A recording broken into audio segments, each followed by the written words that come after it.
കേൾക്കുന്നവരെ മറിച്ചു കളയുന്നതിനല്ലാതെ ഒന്നിനും കൊള്ളാത്ത വാഗ്വാദം ചെയ്യാതിരിക്കണമെന്ന് കർത്താവിനെ സാക്ഷിയാക്കി അവരെ ഓർമ്മപ്പെടുത്തുക.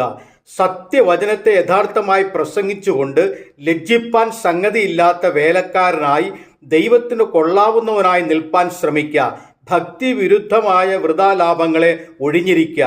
ആ വകക്കാർക്ക് അഭക്തി അധികം മുതിർന്നു വരും. അവരുടെ വാക്ക് അർബുദവ്യാധി പോലെ തിന്നുകൊണ്ടിരിക്കും. ഹുമനയോസും ഫിലേത്തേസും അവരുടെ കൂട്ടത്തിൽ ഉള്ളവരാകുന്നു.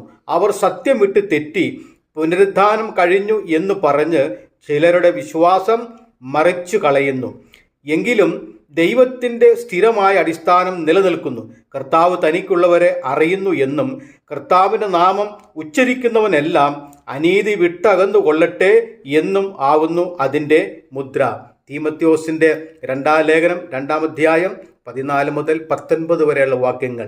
വാഗ്വാദങ്ങളെ ഒഴിഞ്ഞ് സത്യവചനത്തെ യഥാർത്ഥമായി പ്രസംഗിച്ചും വിശ്വസിച്ചും അതിനെ മുറുകെ പിടിച്ചും അതിന് പ്രകാരം ജീവിച്ച് അനുഗ്രഹിക്കപ്പെടുവാൻ കർത്താവ് നമ്മെ സഹായിക്കട്ടെ. ആമേൻ.